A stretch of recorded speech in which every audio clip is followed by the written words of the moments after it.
Sénégal, si vous observez très bien le fonctionnement de ce gouvernement et l'intérêt qu'il porte pour l'agriculture, je parle bien de l'agriculture avec grand A, qui couvre l'agriculture en tant qu'exploitation de plantes et la pêche et l'élevage. Ces trois secteurs-là. Si vous observez très bien le fonctionnement de ce gouvernement-là, vous savez que ces gens-là savent exactement ce qu'ils veulent et comment ils vont faire pour atteindre leur objectif d'autosuffisance alimentaire. Je dis souvent, quand je parle de développement, que le moteur de développement d'une nation est d'abord une agriculture dynamique, compétitive, qui répond aux besoins de sa population.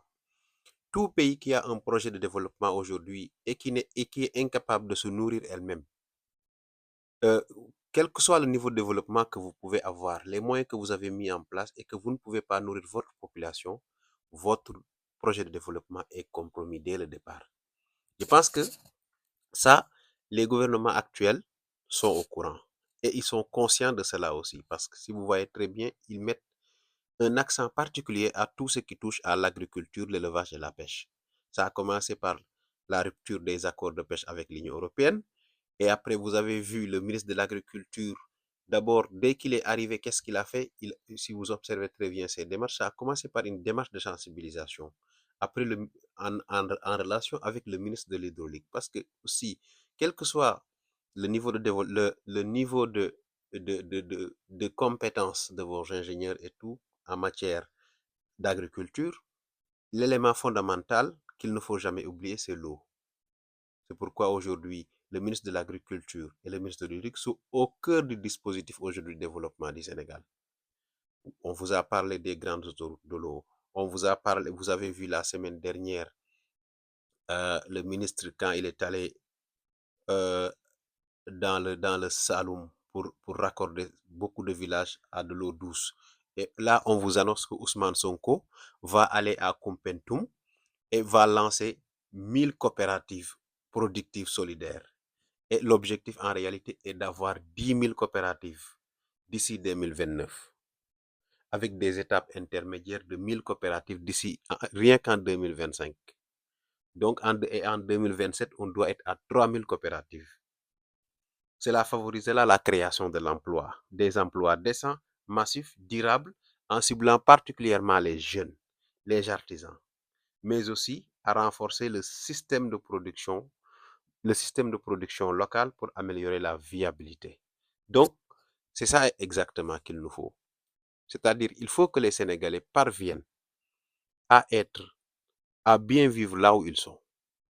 Le paysan, s'il est heureux dans sa situation de paysan et s'il se voit euh, utile à sa société dans sa situation de paysan parce qu'il produit pour nourrir le peuple et que sa production est achetée à des prix raisonnables qui lui permet de s'épanouir, de payer ses vacances, de se soigner, de se soigner, de voyager, c'est ça qui fera que chaque personne, dans son petit coin, restera et jouera son rôle, qu'il soit éleveur, pêcheur ou paysan. Donc, cela passe nécessairement par la mobilisation des moyens étatiques. Parce que l'agriculture coûte cher. Il faut d'abord les équipements, il faut d'abord la formation, il faut les équipements, et après, les équipements, ce n'est pas uniquement les équipements de production, il faut également les équipements de conservation.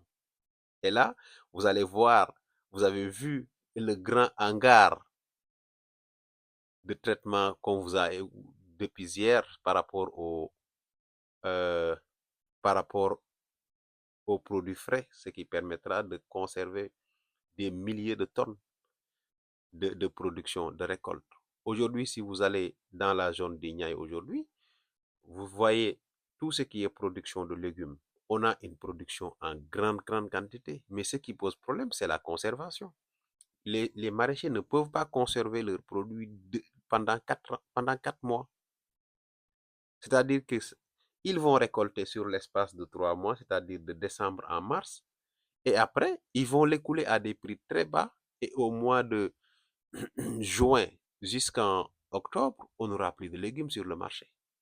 Mais avec la mise en place de ces dispositifs de conservation, les maraîchers pourraient très facilement, en cas de surproduction, garder des stocks en attendant la période de l'hivernage pour écouler leurs produits, ce qui leur permettra en même temps de produire et de conserver. Et ils ne seront pas dans l'urgence de se séparer de leurs produits.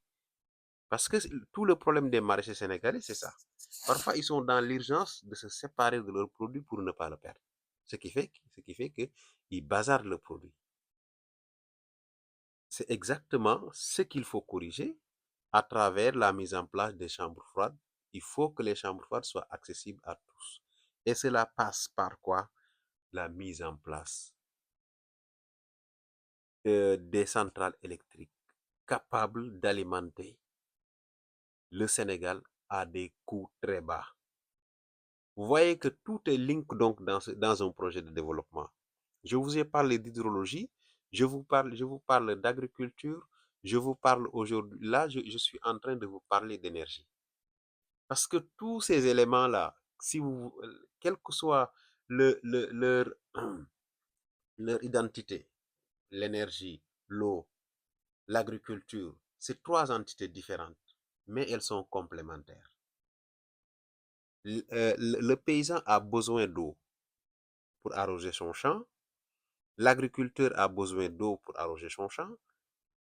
Maintenant, cette eau-là, pour la faire sortir du sous-sol, a besoin d'énergie.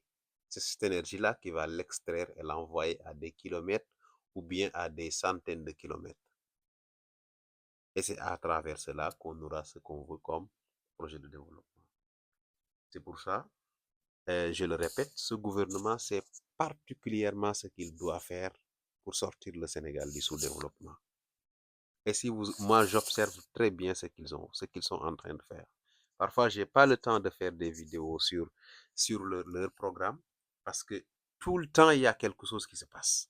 Ça passe tellement vite. Si vous observez la semaine dernière, on vous a parlé de quoi? On vous a parlé de ce grand hangar de conserve. C'était même pas la semaine dernière, c'est ce week-end-là. Et là, on va vous parler encore des coopératives euh, productives solidaires que Ousmane Sonko va inaugurer ou bien va lancer à partir de Koupentoum le 23. Donc, tout s'enchaîne et tout part dans le sens de la recherche du Sénégal de l'autosuffisance alimentaire. Ce qui est une excellente nouvelle. Une excellente nouvelle pour les Sénégalais parce que pour la première fois, on a un gouvernement qui sait que, en réalité, le développement, ce n'est pas une question de slogan, c'est une question de pratique, une pratique basée sur la connaissance. Ce n'est pas du tâtonnement. Et c'est là que vous allez voir que je vous ai cité ces trois ministères-là et vous allez voir aussi le rôle du ministère de l'Industrie. Serigne Diop, il va intervenir aussi dans ce champ-là et nous parler de quoi? Comment transformer certains produits ici?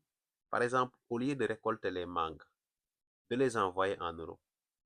Serigne Diop, à travers son ministère, doit orienter aujourd'hui les,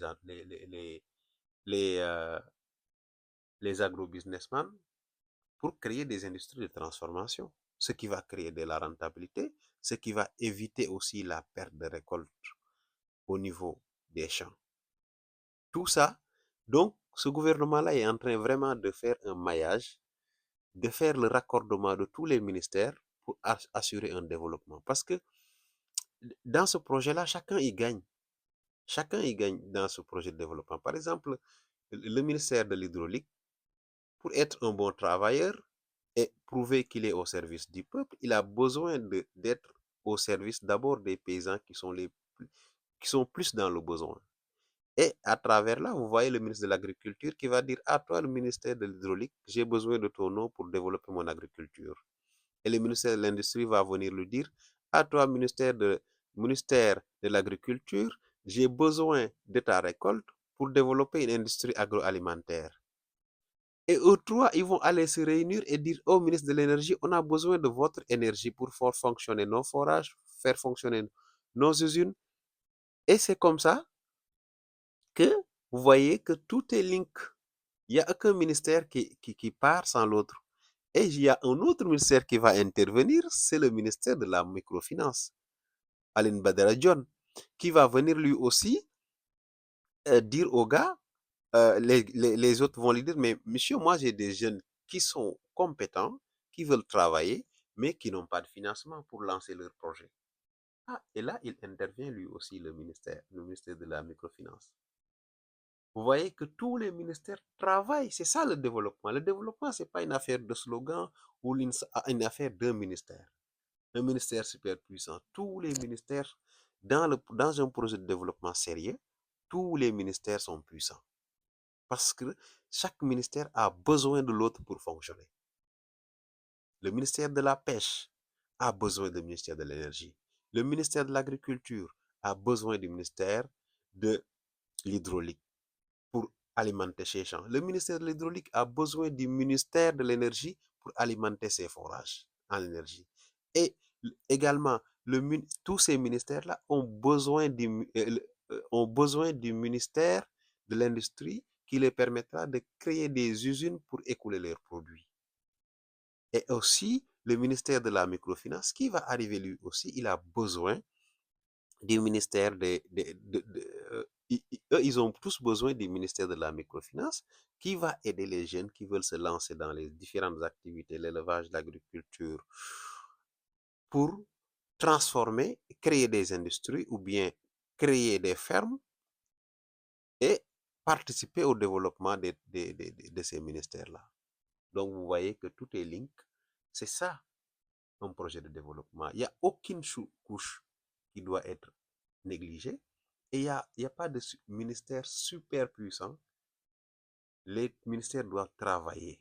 Ils sont liés par un désir, faire du Sénégal un pays développé. Et chacun a besoin de l'autre. Ce n'est pas une compétition, mais plutôt une complémentarité. Et ça, c'est très important de le savoir.